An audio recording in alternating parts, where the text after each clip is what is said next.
दक्षताभ्यास 11 का पहला क्वेश्चन। चित्र में ओ वृत्त का केंद्र है, ये जो ओ है वृत्त का केंद्र है। बी ओ डी, ए क्या है, रेखा है। बी ओ डी जो एओसी की संधिभाजक है। एओसी यानी ये कोई कोण है जिसका समान दो भागों में बांट रहा है। तो सी ओ डी यानी 50 अंश। सी ओ डी ये दिया है इतना सिर्फ 50 अंश। तो ए बी सी बताओ, ए बी सी ये वाला कोण हमसे पूछ रहा है। तो देखिए ये संधिभाजक है बीओडी रेखा, तो ये कितना है 50, तो ये भी कितना है 50, तो ये टोटल कितना हो गया हमारा 100 अंश।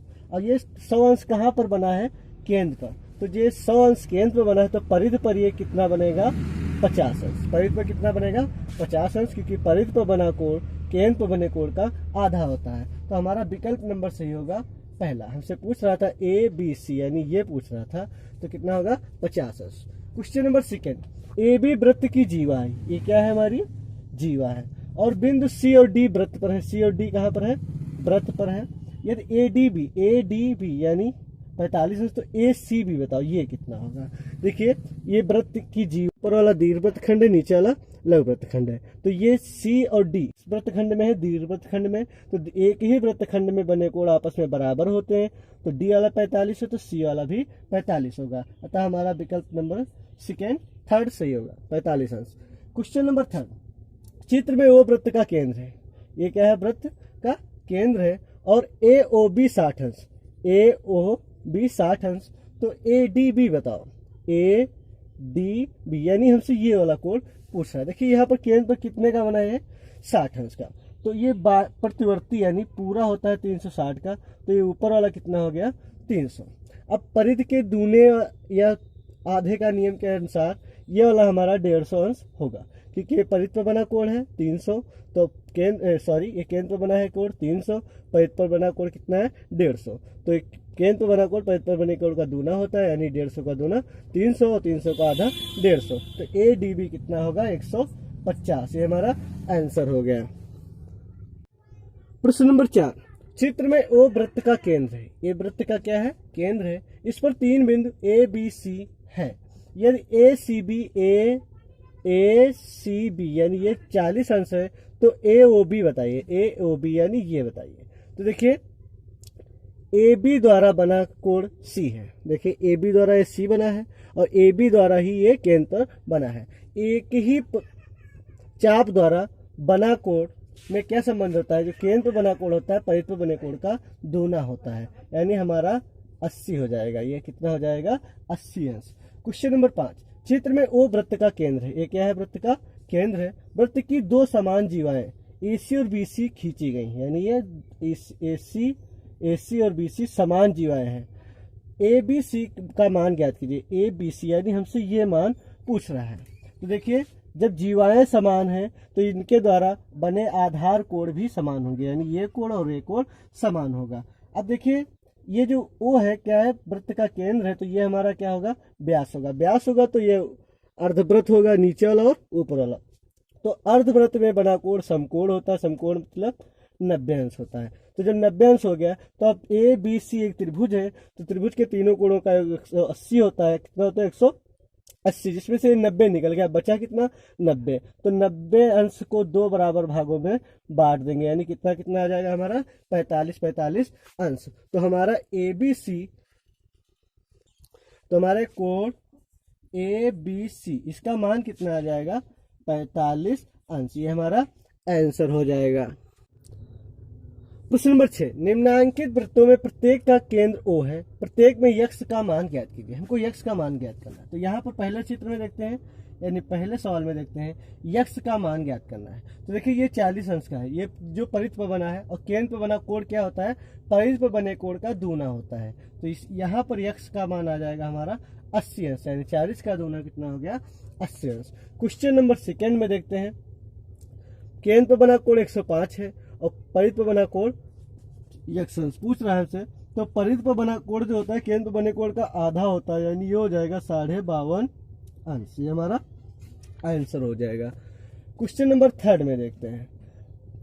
ये 70 अंश का बना है, केंद्र पर बना कोण है इसी चाप द्वारा, यानी AB द्वारा ये कोण बना है, और AB द्वारा ही C वाला कोण बना है। तो सी वाला जो होगा केंद्र पर बने कोण का आधा होगा, यानी यक्ष का मान कितना आ जाएगा 35 अंश। ये हमारे तीनों आंसर हो गए। प्रश्न नंबर 7, वृत्त की एक जीवा की लंबाई उसकी त्रिज्या के बराबर। तो देखिए हम ये वृत्त बन गया हमारा, ये हमारी जीवा होगी, ये हमारा केंद्र हो गया, और ये क्या होगी त्रिज्या। तो वृत्त की एक जीवा जो ये है उसकी त्रिज्या के बराबर है, यानी इसके बराबर है। तो देखिए ये भी त्रिज्या है, केंद्र से ओ से आई है, ये भी हमारी त्रिज्या है। तो कह रहा है इस जीवा द्वारा लघु वृत्तखंड पर अंतरित कोण। तो लघु वृत्तखंड कौन है, यानी ये। तो इस पर ये जो अंतरित कोण होगा वो होगा 60 अंश। देखिए कैसे, क्योंकि इस त्रिज्या के बराबर जीवा है और ये त्रिज्या आपस में बराबर होती हैं। तो ये त्रिभुज में इसका मतलब है तीनों भुजाएं बराबर हैं। तो जब तीनों भुजाएं बराबर हो तो इसे समबाहु त्रिभुज कहते हैं, और समबाहु त्रिभुज में प्रत्येक कोण 60 अंश का होता है। तो कह रहा है लघु वृत्तखंड पर अंतरित कोण। तो लघु वृत्तखंड यही है, तो ये कोण अंतरित कोण कितना हो जाएगा हमारा 60 अंश। ये हमारा आंसर हो जाएगा। क्वेश्चन नंबर 8 कह रहा है 3 सेंटीमीटर त्रिज्या का एक वृत्त खींचिए। एक वृत्त खींचिए 3 सेंटीमीटर त्रिज्या का। इस वृत्त की एक जीवा खींचकर वृत्त को 2 वृत्तखंडों में विभक्त कीजिए। इस पर एक जीवा खींचिए, हम कहीं भी खींच देते हैं जीवा। अब इसको 2 वृत्तखंडों में विभक्त कीजिए। तो ये 2 वृत्तखंड हो गए, ये ऊपर वाला हो गया दीर्घ वृत्तखंड और ये लघु वृत्तखंड, यानी ये जो है हमारा इतना, ये हमारा लघु वृत्तखंड है और ये ऊपर वाला दीर्घ वृत्तखंड है। क्वेश्चन नंबर 9 कह रहा है अर्धवृत्त किसे कहते हैं, चित्र बनाकर स्पष्ट कीजिए। अगर किसी वृत्त को आधा कर दिया जाए, आधा मतलब अर्ध, आधा मतलब होता है अर्ध, और वृत्त में वृत्त का, जब किसी वृत्त का अर्धक किया जाता है तो उसे अर्धवृत्त कहते हैं। ए ओ बी, जहाँ ओ क्या है हमारा केंद्र है, ये ऊपर वाला जो ये वृत्त होगा ये भी हमारा अर्धवृत्त होगा, और ये भी जो हमारा ये अर्धवृत्त होगा। तो अर्धवृत्त बनता है ए ओ बी, यानी ये वाला जो है हमारा अर्धवृत्त है। ये हमारे आंसर हो गया। प्रश्न नंबर 10, चित्र में ओ वृत्त का केंद्र है। ओ क्या है हमारा वृत्त का केंद्र है। ए ओ बी वृत्त का व्यास, ए ओ बी जो है वृत्त का व्यास है, और सी ओ बी 40 अंश, सी ओ बी ये 40 अंश। तो ज्ञात कीजिए। देखिए जितने भी कोण पूछ रहा है यहाँ पर केंद्र पूछ रहा है। देखिए दीर्घ चाप बीसी का अंश माप। देखिए चाप बीसी के 2, एक लघु चाप है एक दीर्घ चाप। देखिए लघु चाप मतलब देखिए बीसी द्वारा, अगर इतना ही देखा जाए तो ये लघु चाप है। अगर ये पूरा वृत्त 20 सी, देखिए बी और ये सी, ये बी सी, ये जो चाप है ये दीर्घ है यानी बड़ा है, और ये जो इतना सिर्फ बी सी है डायरेक्ट यहाँ से बी सी पहुंच जाए ये लघु चाप है। तो हमसे ये वाला दीर्घ चाप केंद्र पर पूछा है। देखिए लघु चाप कितना बना रहा है 40 अंश, तो दीर्घ चाप कितना बनाएगा, ये वाला कोण पूछ रहा है। तो टोटल कितना होता है 360, जिसमें से 40 निकाल देंगे तो ये आ जाएगा हमारा 320 अंश। ये हमारा आंसर होगा। फिर कह रहा है दीर्घ चाप AC का अंश माप। देखिए AC कहाँ पर है, एक तो ये है AC, तो लघु चाप कौन सा है, देखिए ये वाला जो चाप है ये वाला, ये लघु है, और बाकी ये जो है AC ये इसकी अपेक्षा बड़ा है। देखिए ये AC जो ये है इतना है मान लेते हैं। देखिए AC ये क्या है हमारा लघु चाप है, और बाकी ये वाला क्या इसकी अपेक्षा बड़ा है। देखिए ये इतना है, ये सिर्फ ये लघु है और ये दीर्घ है। तो कह रहा दीर्घ चाप AC का अंश माप ज्ञात कीजिए। तो सबसे पहले तो हम इसको ज्ञात कर लेते हैं, सिर्फ इतना, या हमसे पूछ रहा है AC का, तो हमारा AC यानी कितना पूछ रहा है हमारा, ये वाला पूछ रहा है, ये वाला AC इतना ही पूछ रहा है। तो देखिए इतने में कितना हो जाएगा हमारा, ये वाला ये कितना है, इतना 180 अंश है। 180 अंश में 40 जोड़ देंगे तो ये भी हमारा ये हो जाएगा। देखिए 180 अंश में 40 जोड़ देंगे तो ये हमारा हो जाएगा 220। 180 में 40 जोड़ देंगे तो कितना हो जाएगा 220 अंश। देखिए ये कितना है 180 अंश, और 40 अंश और जोड़ दें तो हमारा ये वाला चाप हमसे पूछ रहा था, तो यह जाएगा 220 अंश। फिर कह रहा है क्वेश्चन नंबर 3, लघु चाप AC का अंश माप। लघु चाप कौन सा है, ये वाला, अभी ये दीर्घ चाप था और ये लघु चाप है।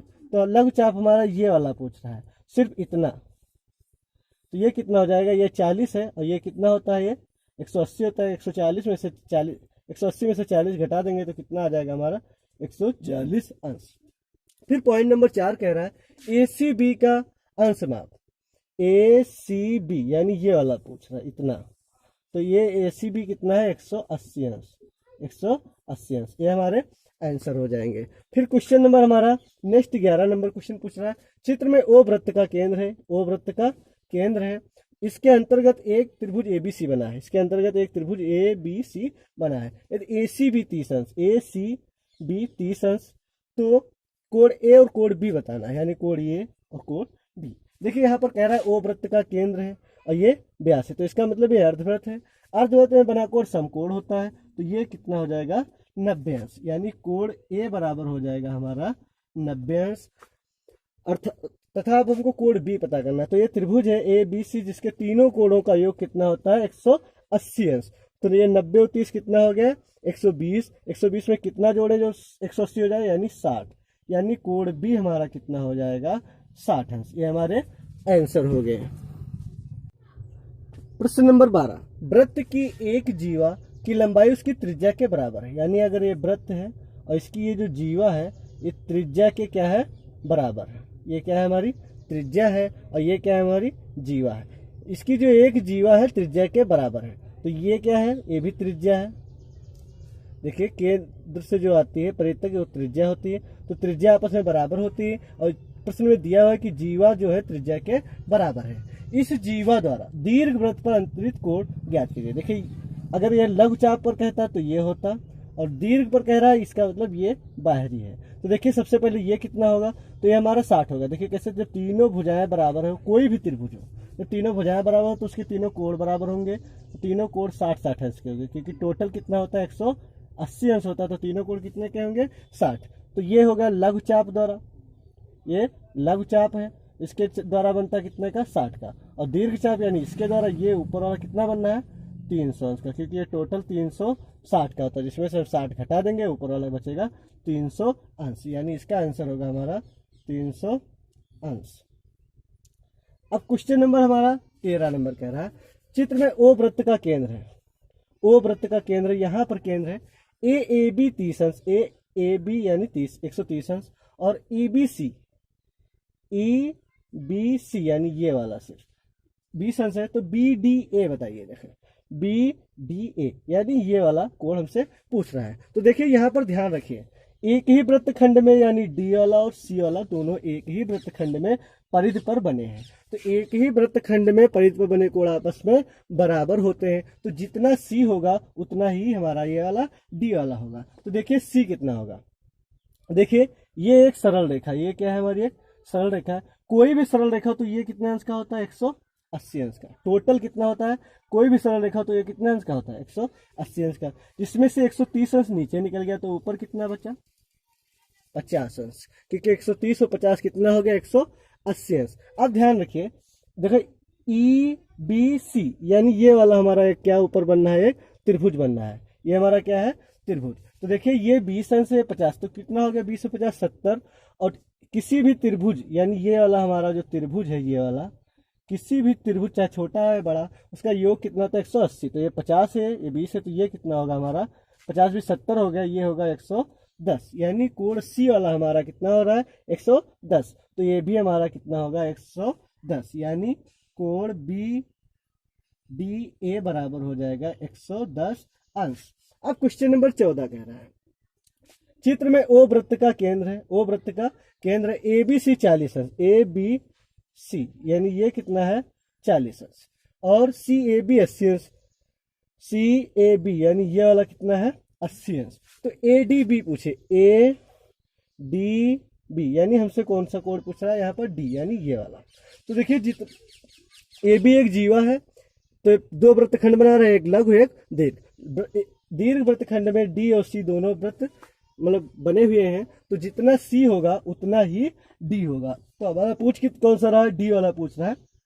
तो देखिए सबसे पहले हम ABC में त्रिभुज का नियम लगाएंगे, त्रिभुज का नियम क्या होता है तीनों कोणों का योग 180 होता है, तो ये कितना है 40, ये कितना है 20, तो 40 और 80 कितना हो गया 120, तो ये कितना बचा 60, क्योंकि त्रिभुज के तीनों कोणों का योग 180 होता है, तो 40 और 80 120, ये कितना हो जाएगा 60, ये यानी ये हमारा 60 हो गया, तो ये भी कितना हो जाएगा हमारा 60, यानी कोण बी बराबर हो जाएगा 60 अंश। ये हमारा आंसर हो जाएगा। प्रश्न नंबर 15, चित्र में ओ वृत्त का केंद्र है। देखिए चित्र में ओ क्या है, वृत्त का केंद्र है तथा ए बी सी एक समबाहु त्रिभुज, ए बी सी एक समबाहु त्रिभुज है, तो बी ओ सी का मान ज्ञात कीजिए। बी ओ सी यानी ये पूछ रहा है। तो देखिए सबसे पहले ए बी सी समबाहु त्रिभुज में क्या होता है, तीनों भुजाएं बराबर होती हैं। जब तीनों भुजाएं बराबर होती है तो प्रत्येक तीनों कोण भी बराबर होंगे, यानी ये 60 अंश का होगा, ये टोटल 60 का होगा, ये 60 का होगा। अब क्या कह रहा है, हमसे पूछ रहा है बी ओ सी यानी ये केंद्र पर बना कोण पूछ रहा है। तो केंद्र पर बना कोण जो होता है परिध पर बने कोण का क्या होता है, दूना। तो ये हो जाएगा बी ओ सी बराबर हो जाएगा 60 का दूना कितना होता है, 120 अंश। अब कह रहा है क्वेश्चन नंबर 16, चित्र में ओ वृत्त का केंद्र है, ओ क्या है, वृत्त का केंद्र है, और बी ओ डी यानी ये दिया हुआ है 130 अंश, बी ओ डी 130 अंश, और बी सी डी की माप ज्ञात कीजिए। बी सी डी की माप पूछ रहा है ये वाला। देखिए ये परिध पर बना कोण है, ये केंद्र पर बना कोण है, ये वाला प्रतिवर्ती इसमें होता है हमेशा। देखिए ये केंद्र पर बना है तो इसके सम्मुख तो ये होता है, सॉरी परिध पर बना है, इसका सम्मुख ये होता है, लेकिन इसके प्रतिवर्ती जो होता है दूना होता है। तो देखिए यहाँ 130 है तो ऊपर वाला कितना हो जाएगा, टोटल कितना होता है 360 में से अगर 130 घटा दे तो ये हो जाएगा हमारा 230। तो ये ऊपर वाला कितना हो जाएगा हमारा 230, यानी ये वाला है 230। तो इस अब क्या हो गया, ये केंद्र पर बना कोण 230 है, तो परिध पर बना कोण क्या होता है, केंद्र पर बने कोण का आधा होता है, यानी ये हो जाएगा हमारा 115 अंश। तो हम लिख देंगे कोण बी सी डी बराबर 115 अंश। क्वेश्चन नंबर 17, चित्र में ओ वृत्त का केंद्र है, ओ क्या है, वृत्त का केंद्र है, इस ओ बी सी 40 अंश, ओ बी सी यानी ये 40 अंश, तो बी ए सी पूछ रहा है, बी ए सी यानी ये पूछ रहा है। देखिए ओ वृत्त का केंद्र है तो ये क्या है, ये त्रिज्या है, ये क्या है, त्रिज्या है, और त्रिज्या दोनों क्या होती है, समान होती है। जब दो समान होंगी तो ये एक त्रिभुज बन जाएगा, तो ये समद्विबाहु त्रिभुज होगा। कौन सा होगा, समद्विबाहु, जिसकी दो भुजाएं बराबर होती हैं। तो जब दो भुजाएं बराबर होती है तो दो आधार कोण बराबर होती है, यानी ये 40 है तो ये भी कितना हो जाएगा 40। अब इसमें त्रिभुज का नियम लगेगा। देखिए ये 40 है, ये 40 है, तो ये कितना होगा हमारा 100। किस नियम से, त्रिभुज के नियम से, क्योंकि त्रिभुज के तीनों कोणों का योगफल कितना होता है 180 अंश। तो अब देखिए अब ये केंद्र पर बना कोण कितना है 100, और ये परिध पर पूछ रहा है हमसे, तो परिध पर बना कोण केंद्र पर बने कोण का क्या होता है, आधा होता है। तो यानी कोण बी ए सी बराबर 100 का आधा कितना होता है 50 अंश। ये हमारा आंसर हो गया। दक्षता अभ्यास 11 द एंड। दोस्तों अगर वीडियो अच्छा लगा हो तो चैनल को सब्सक्राइब करें तथा ये जो बेल आइकन का निशान है इसको जरूर प्रेस कर दें ताकि हमारे हर वीडियो आप तक पहुंच सके। धन्यवाद।